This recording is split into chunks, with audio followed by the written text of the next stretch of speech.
Como você se sentiria se um filho, depois de tantos anos de dedicação, tantos anos dando tudo, do bom e do melhor, ele chega e fala para um pai, para uma mãe: Você me odeia, você não gosta de mim, você não quer saber de mim?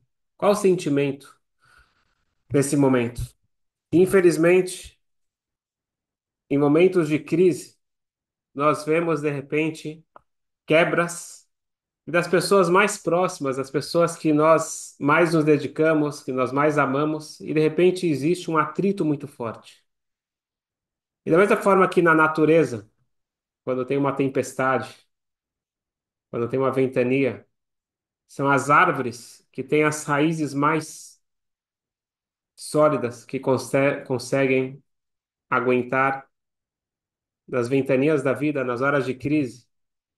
Qual é aquela raiz? Qual que é a estabilidade emocional? O que permite que uma família, amigos, em geral, o que garante a estabilidade emocional?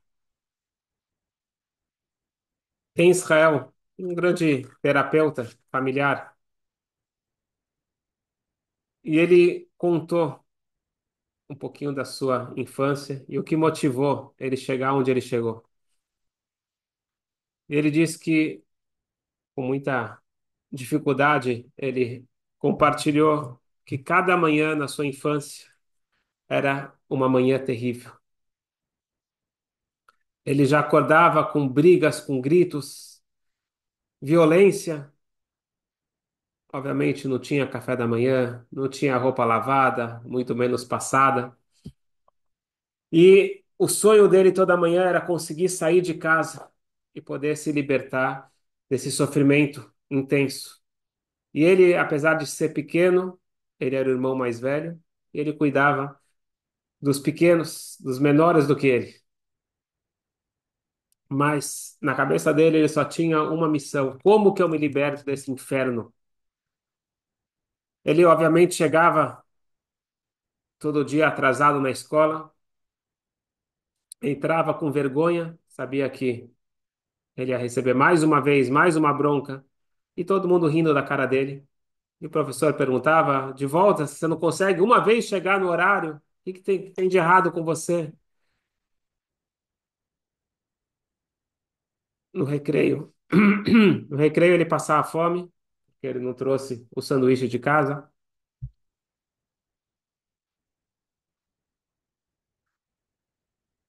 E constantemente os amigos faziam piada do cheiro dele e das roupas que não eram lavadas.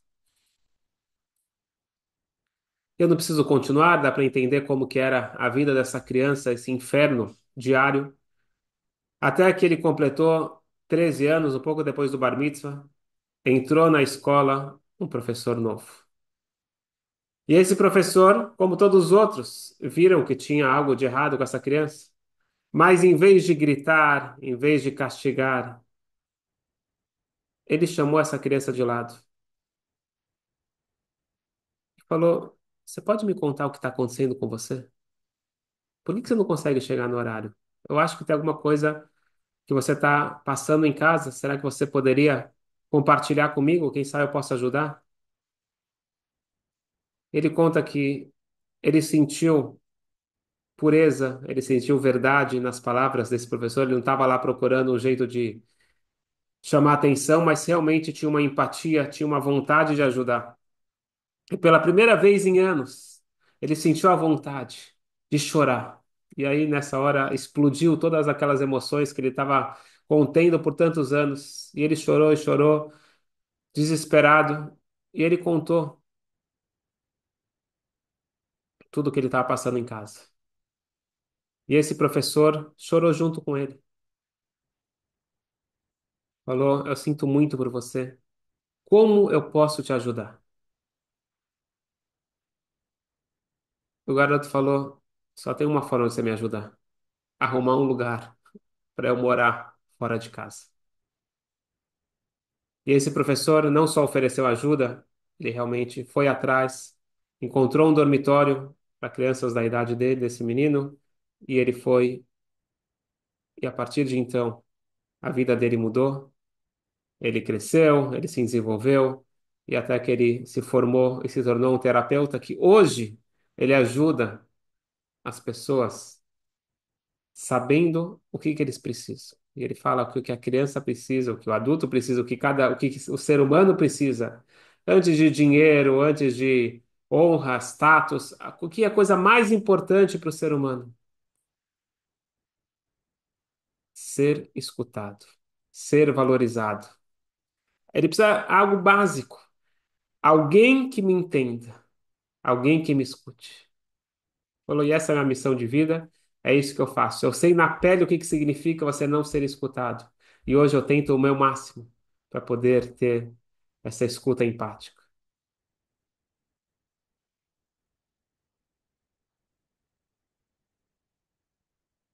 A necessidade mais elementar, mais básica, a essência do oxigênio do ser humano para ele conseguir respirar, se sentir bem, é a importância de não se sentir só, solidão. Agora você pode estar cercado de muitas pessoas, mas continuar se sentindo sozinho.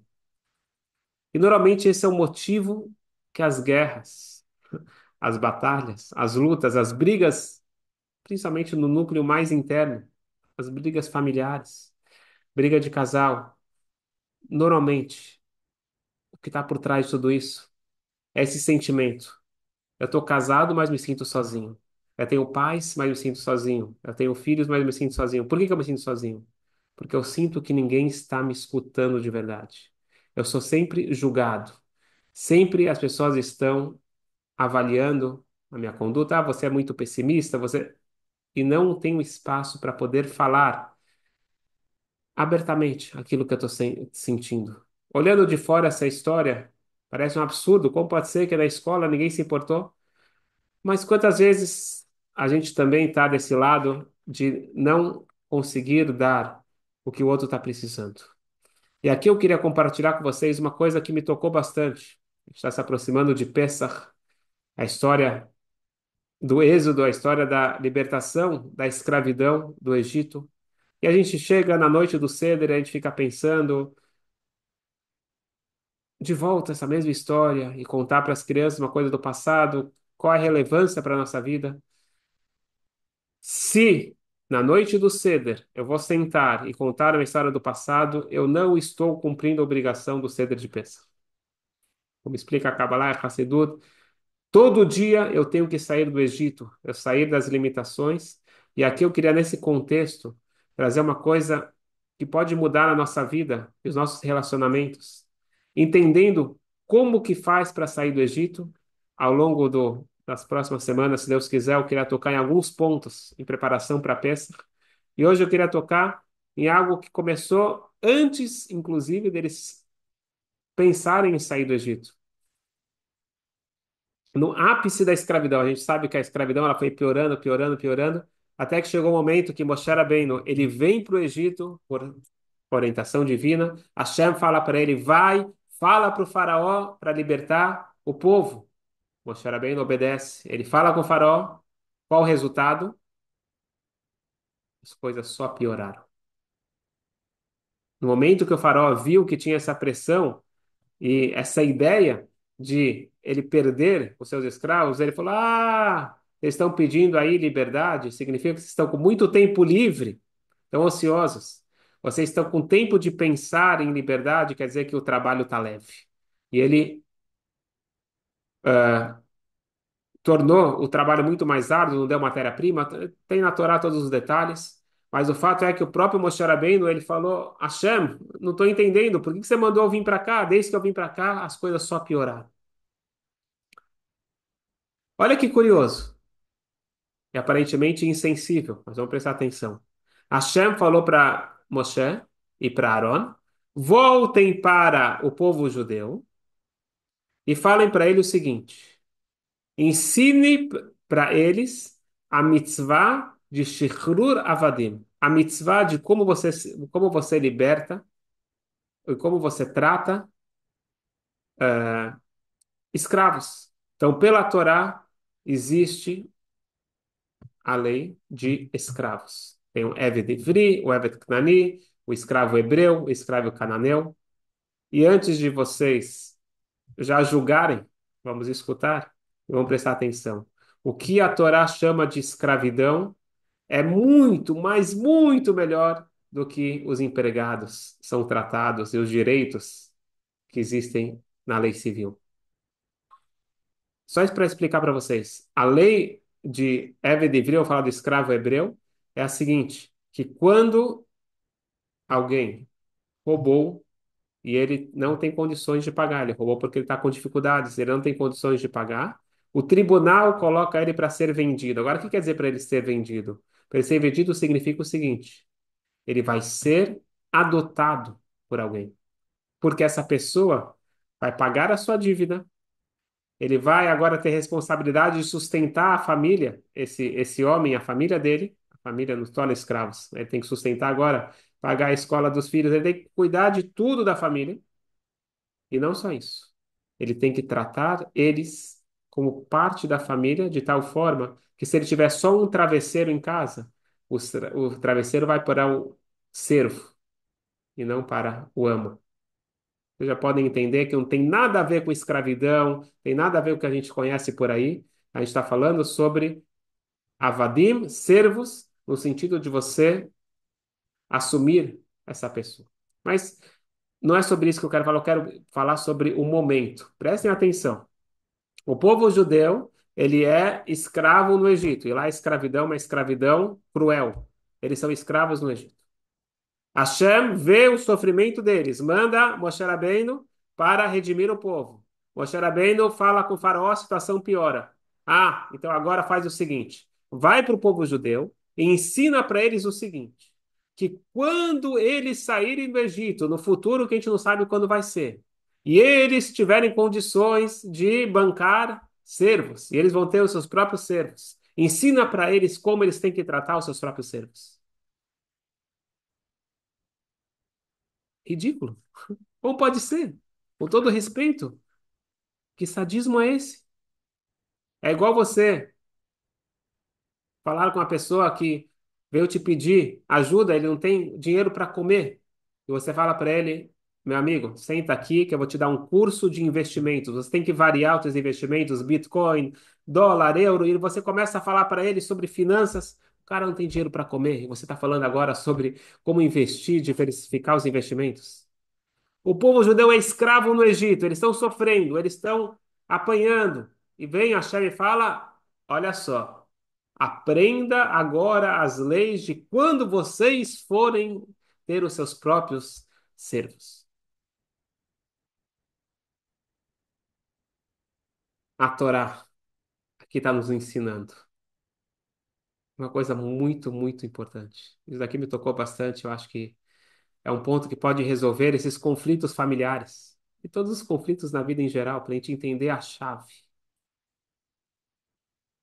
Hashem está falando sobre uma mitzvah, como eu expliquei, que é você assumir a dívida e a família de alguém endividado. Esse é o caso de Eved Ivri, o servo hebreu. Alguém que faz isso é alguém que tem um coração de ouro, porque com esse dinheiro ele podia comprar inúmeros servos cananeus. Aqui a gente está falando de uma pessoa que resolveu assumir uma causa humanitária, uma causa social. Então ele merece a medalha, ele merece todas as honras. Vem a Torá e fala para ele o seguinte: tá certo, parabéns, muito bonito, você está fazendo uma mitzvah enorme, mas lembre de uma coisa, lembre de uma coisa. Lembra que você já esteve nessa situação. Você foi escravo no Egito. Na hora que você for falar com o teu servo, lembre que você não está por cima dele. Não leia, não fale assim como uma autoridade. Fale com ele, como a gente fala em hebraico, begov enaim, a mesma altura dos olhos. Trate ele com toda dignidade e com todo respeito. Quando o povo judeu estava numa situação onde eles eram os escravos, Hashem fez questão de ensinar através de Moshe Rabbeinu, preste bem atenção como você está se sentindo agora. Você está sentindo bem? Não, né? Lembre que no futuro, quando tiver pessoas que vão estar na mesma situação que você, lembre muito bem como você se sentia, para que você não faça que eles se sintam dessa forma, muito pelo contrário.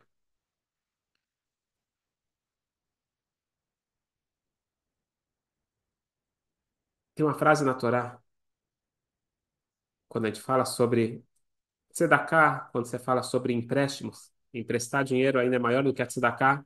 Eu diz a Torá a frase o seguinte: Im kesef talve etami, etani imach. Quando você emprestar dinheiro, quando não é opcional, tem a mitzvah de emprestar dinheiro, quando você emprestar o dinheiro para ele, etani imach, o pobre com você. O que quer dizer o pobre com você? Você tem que dar para o pobre, quer dizer com você. Diz a Torá, não dê para o outro, dê para com você. Sinta que você está junto com ele. Faça ele se sentir parte. Se ele está com um problema, o problema é meu, em conjunto. Não é que eu sou o generoso, o doador, ele é o coitado, e eu estou fazendo aqui a grande mitzvah, eu quero que todo mundo bate palma ou não, independente se eu quero propaganda, o fato é que o sentimento, na hora de dar, ele é um sentimento nobre. Já dizia o rei Salomão, mais sábio de todos os homens, o Leven Shinaim Michalav. Você sabe o que que vale mais do que o leite? O branco dos dentes, o sorriso. Falou, é lógico que alguém que está com fome, você dá para ele o leite, você está nutrindo ele. Agora, mais importante, inclusive, do que o alimento, é o branco, não é o branco do leite, é o branco dos dentes. É você sorrir, ter realmente esse sentimento. É tão bonito quando uma pessoa dá tzedakah e quando se agradece aquela pessoa, ela fala, não, eu que agradeço. Então, quando a pessoa realmente sente que ele está, o que está recebendo está dando para ele uma oportunidade, mas é muito mais do que isso. Etani imach, sentir que estamos juntos. A tua dificuldade é a minha dificuldade. Aquilo que você está passando, eu estou passando junto com você. Esse é o nível que a Torá sugere para cada um de nós. E aí eu garanto, quando o cônjuge sente que o outro está com ele, não está lá para dar sugestões, para ser o juiz. Quando uma casa tem muito julgamento, vira um tribunal. Ninguém quer viver num tribunal. Eu não quero ser julgado, eu quero ser entendido, eu quero ser escutado. Eu preciso ter essa liberdade de saber que não tem alguém em cima de mim, mas tem alguém junto comigo. Tinha um grande rabino nos Estados Unidos. Ele realmente construiu uma comunidade, ele fez algo incrível por muitas décadas. E quando ele completou 65 anos, hoje em dia, 65 anos é muito jovem, mas naquela época, estamos falando de pelo menos uns 40, 50 anos atrás, ele foi falar com o Rebbe e falou, ele não era oficialmente um discípulo do Rebbe, mas ele queria um abrahá para agora a nova fase da vida dele. Ele decidiu que agora ele já dedicou muito para a comunidade e ele vai para Israel. Ele comprou uma casa em Jerusalém. E ele vai agora ter tranquilidade para poder estudar a Torá e cuidar da sua própria vida espiritual no fim da vida. Só que ele não estava pronto para a surpresa. Talvez ele não conhecia direito a opinião do Rebbe. Então ele chegou pro Rebbe e falou os planos dele e pediu um abrahá de sucesso. O Rebbe falou para ele, mas não estou entendendo. E o que, que vai ser da sua comunidade que você construiu todos esses anos? Ah, Rebbe, não se preocupa, já está resolvido, eu já contratei um rabino jovem, com bastante garra. Sim, sim, mas esse rabino jovem, ele é jovem, ele está começando agora. Você conhece essa comunidade, conhece cada um nos seus mínimos detalhes. Até esse rabino jovem se engajar vai demorar um tempo, e nesses anos são preciosos. Você pode fazer tanta coisa boa. Rebbe, eu tenho direito, já minha aposentadoria, eu já fiz a minha parte e agora eu tenho novos planos. Rebbe, já tenho 65 anos. E o Rebbe responde para ele, falou, e eu já tenho mais de 80, e eu tenho planos para os próximos 40. O Rabino falou, Rebbe, ele teve a coragem de falar, Rebbe, eu não vim, em outras palavras, pedir conselho, eu vim aqui só pedir uma brachá. E o Rebbe, percebendo isso, o Rebbe falou para ele, tá bom, eu queria te fazer uma pergunta. Qual que é o lado mais importante no judaísmo? Qual que é o lado mais importante, direita ou esquerda? Então a gente sabe a importância do lado direito. Tem muitas leis que falam que eu dou prioridade para o lado direito. O lado direito era o mais importante. Então o Rabino prontamente respondeu e trouxe várias provas de versículos. Yemin Hashem Romemá, Yemin Hashem Osachai, falando que o lado direito é o mais importante. O Rebbe falou, perfeito. Então, se o lado direito ele é o mais importante, como pode ser que o coração é tão importante? Porque o coração ele está mais para o lado esquerdo do que para o lado direito. E o Rabino falou, gostei da pergunta. Pergunta muito interessante. Nunca pensei nisso. Então, a Rebbe falou a resposta é muito simples. O teu coração, ele foi feito não para você, mas para o próximo. Então, quando você está na frente de alguém, o teu coração está do lado direito do que está na sua frente. E o coração dele está do lado direito de você.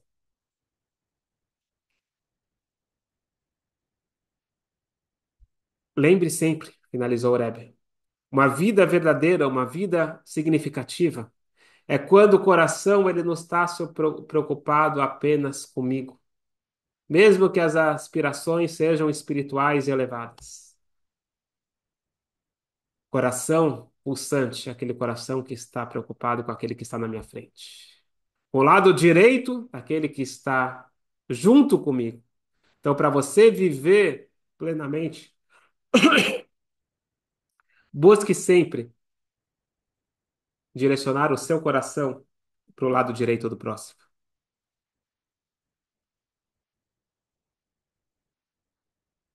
Se eu quero sair do Egito, se eu quero comemorar Pêssar como se deve, se eu quero ter alegria plena, se eu quero ter uma casa pacífica, um casamento pacífico, um bom relacionamento com meus filhos, bom relacionamento com o próximo, eu preciso sair do Egito. Eu preciso sair das limitações. Eu preciso entender, enquanto eu estou na escravidão, como se sente o escravo. Enquanto eu estou na pobreza, como se sente o pobre. Enquanto eu estou triste, como se sente alguém que está triste. E assim por diante. Então, no momento que eu estou passando por uma dificuldade, grave aquele momento e entenda como que é difícil. E a próxima vez, se Deus quiser, em breve você vai sair dessa dificuldade, mas lembre como que foi difícil e tenha empatia verdadeira para o próximo. Este é o caminho para a liberdade.